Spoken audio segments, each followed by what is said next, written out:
ஓம் ஸ்ரீ கிருஷ்ணாய பரமாத்மனே நமः. ஸ்ரீமத் பாகவத ரகசியம் 11வது ஸ்கந்தம் பகுதி 3. நிமி சக்கரவர்த்தி நாராயண ஸ்வரூபனான ஸ்ரீ ஹரியின் உறைவிடம் பற்றி கேட்டார். அதற்கு பிப்பலாயனர் என்ற யோகீஸ்வரர், இந்த உலகில் சாதாரணமாக ஒவ்வொரு பொருளிலும் ஜீவன்களிடத்தும் தனித்தனியே ஈஸ்வரன் எவ்வாறு உரைகிறார், அதை ஒருவர் எவ்வாறு புரிந்து கொள்ள முடியும் என்று கூறலானார். சூரியன், சந்திரன், அக்னி இவற்றின் பிரகாசத்தினால்தான் உலகத்தில் எந்த ஒரு பொருளும் காணப்படுகிறது என்னும்போது, எல்லாவற்றையும் பிரகாசப்படுத்தும் சூரியன், சந்திரன், அக்னி இவற்றிற்கு எங்கிருந்து பிரகாசம் கிடைக்கிறதோ, இவைகளை காண்பது எந்த ஒளியினாலோ என்று பார்க்கும்போது அது ஈஸ்வர சைத்தன்யத்திலிருந்து வரும் ஒளியே என்பது விளங்கும். அந்த சைத்தன்யம் எங்கும் நீக்கமர நிறைந்திருக்காவிடில் சூரியன், சந்திரன், அக்னி இவற்றுக்கு ஒளி இருந்திருக்காது. அதனால் உலகில் எந்த பொருளையும் காண முடியாது. உலகில் உள்ள எல்லா பொருட்களும் உயிரற்றவையே, ஜடமானவையே. அவற்றை அறிந்து கொள்பவை இந்திரியங்களே, புலன்களே. இந்திரியங்களுக்கு அறிவு மனதிலிருந்து வருகிறது. மனம் புத்தியோடு சேர வேண்டும். புத்திக்கும் தனியாக உயிர் என்பது இல்லை. புத்திக்கு அறிவை, ஞானத்தை தருவது ஆத்மஸ்வரூபமான ஈஸ்வரனே.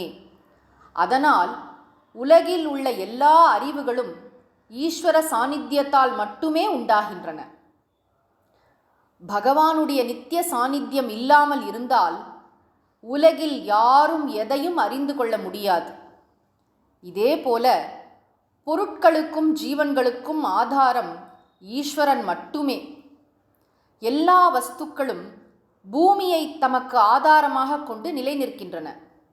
பூமி நீரையும், நீர் நெருப்பையும், நெருப்பு வாயுவையும், வாயு ஆகாசத்தையும், ஆகாசம் அகம் தத்துவத்தையும், அகம் தத்துவம் மகத் தத்துவத்தையும், மகத் தத்துவம் பிரகிருத்தியையும், பிரகிருதி ஈஸ்வரனையும் ஆශ්ரயமாக கொண்டுள்ளன. ஸ்ரீமன் நாராயணன் என்னும் பிரம்மமான ஆශ්ரயம், சிறந்த ஆதாரம் மட்டும் இல்லை என்றால் இவை அதனதன் இடத்தில் நிலையாக நிற்கவோ அதனதன் செயல்களை செய்வதோ சாத்தியமாகாது. இந்த உண்மையை தனி மனிதரிடம் பார்க்கும்போது உலகத்தில் உள்ள சப்தம் முதலியவை புலன்களையும், புலன்கள் மனதையும், மனம் புத்தியையும், புத்தி ஜீவனையும், ஜீவன் ஒரே ஆශ්ரயமான ஈஸ்வரனையும் ஆத்மாவையும் ஆதாரமாக கொண்டு நிலை நிற்கின்றன. ஈஸ்வரன் இல்லையென்றால் இவை எதுவும் அதனதன் நிலையில் நிற்கவோ செயல்படவோ இயலாது. ஆழ்ந்த உறக்கத்தில் புலன்கள் முதலிய எல்லா கரணங்களும் ஆத்மஸ்வரூபியான ஈஸ்வரனிடத்தில்தான் லயிக்கின்றன, அடங்குகின்றன. விழிப்பு நிலையில் எல்லாம் உணர்வு பெறுவதும் ஈஸ்வரன் மூலமே. உதயம், அஸ்தமனம், அதாவது தோற்றம், மறைவு உள்ள எல்லா வஸ்துக்களும் ஈஸ்வரனிடமிருந்தே அஸ்தமித்து ஈஸ்வரனிடமே மீண்டும் உதித்து உணர்வு பெறுகின்றன. இவ்வாறு அறிவு, பிரகாசம், ஆதாரம் என்ற 3 தர்மங்களால் ஈஸ்வரனே எல்லா ஜீவர்களுக்கும் வஸ்துக்களுக்கும் எல்லா காலத்திலும் எல்லா இடத்திலும் பரமமான ஆශ්ரயம் என்பதை கண்கூடாக நேரிடையாக காணலாம். நாராயண ஸ்வரூபியாகிய பகவான் உலகத்தில் இருப்பது இவ்வாறே என கூறி முடித்தார் பிப்பலாயனர். கர்மயோகத்தை உபதேசிக்க வேண்டும் என கேட்ட நிமி சக்கரவர்த்தி அதன் தொடர்ச்சியாக மற்றொரு கேள்வியையும் கேட்டார். முன்பொரு சமயம் பிரம்மதேவனின் மானச புத்திரர்களான சனகாதி முனிவர்கள் தன் அரண்மனைக்கு வந்தபோது மேற்கண்ட கேள்வியை அவர்களிடம் கேட்டதாகவும் அவர்கள் பதிலேதும் அளிக்காமல் போய்விட்டதாகவும் அது ஏன் என்று அறிந்து கொள்ள விரும்புவதாகவும் ராஜா கூறினார்.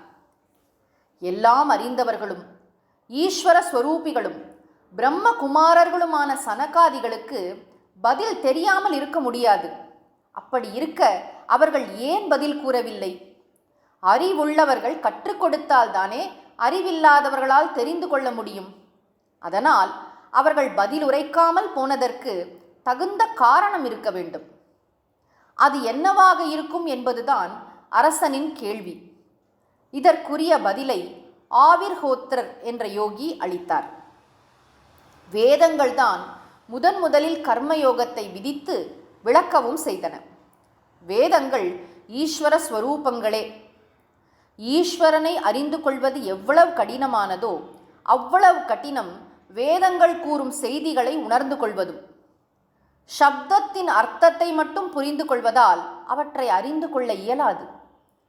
வார்த்தைகளின் அர்த்தத்தை, அதாவது வாச்சியார்த்தத்தை தள்ளிவிட்டு அவைகள் சுட்டிக்காட்டும் பொருளை, லட்சியார்த்தத்தை உணர வேண்டுமென்றால் அதற்கு தேவையான அளவு வைதிக சம்ஸ்காரங்கள் இருக்க வேண்டும். அது இல்லாதவர்களுக்கு அநேகமாக வைதிக கர்மங்களின் மீது மதிப்பு குறைவாகவே இருக்கும் என்பதோடு சில சமயங்களில் விபரீதங்கள் நேரவும் காரணமாகிவிடக்கூடும்.